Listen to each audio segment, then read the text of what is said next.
بسم اللہ الرحمن الرحیم۔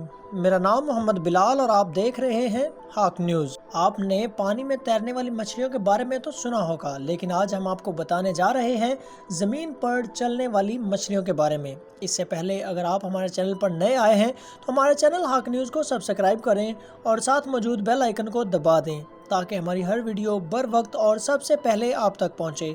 تو چلتے ہیں تفصیلات کی طرف۔ مچھلیاں فقاری آبی جانور ہیں جنہیں سرد خون والا جانور بھی کہا جاتا ہے۔ مچھلیاں کھلے سمندر، تازے پانی، دریاؤں، جھیلوں سے لے کر پہاڑی جھرنوں، سمندر کی اتھاہ گہرائیوں تک پائی جاتی ہیں۔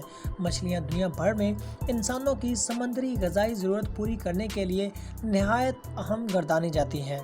مچھلیاں ہم ہمیشہ سے سنتے آئے ہیں کہ پانی میں تیرتی ہیں، لیکن یہ جان کر آپ کو حیرانی ہوگی کہ تقریباً 11 اقسام کی مچھلیاں ہیں جو زمین پر بھی چل سکتی ہیں۔ مچھلیوں کا زمین پر چلنا گویا ایک مضحکہ خیز تصور لگتا ہے، لیکن ایک تحقیق سے ماہرین نے بتایا ہے کہ 11 اقسام کی مچھلیاں ایسی ہیں جو یا تو سمندری فرش پر یا پانی سے نکل کر خشکی پر بھی چل سکتی ہیں۔ ماہرین نے ایشیا کے مشہور ہل اسٹریم لوچ فش کے ڈھانچوں کا تفصیلی مشاہدہ کیا۔ اس کے علاوہ ہم جانتے ہیں کہ غاروں میں رہنے والی اینجل فش بھی ایسی ہی صلاحیت رکھتی ہے۔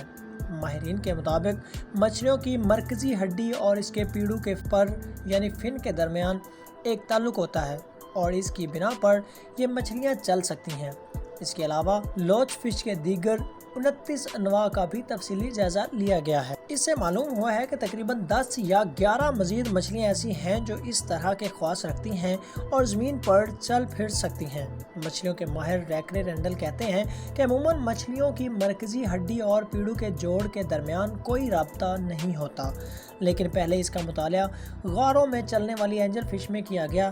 اب یہ ہل اسٹریم لوچ مچھلی کے خاندان میں بھی دیکھا گیا ہے۔ سائنسدانوں کا خیال ہے کہ ان تمام مچھلیوں میں یہ صلاحیت مخالف سمت میں تیز بہنے والے پانی کی وجہ سے حاصل ہوئی ہے اور اس کے ارتقاء میں کروڑوں برس لگے ہیں۔ یہی وجہ ہے کہ چلنے والی مچھلیاں نیچے گرتے جھرنوں اور آبشاروں کے اطراف میں پائی جاتی ہیں۔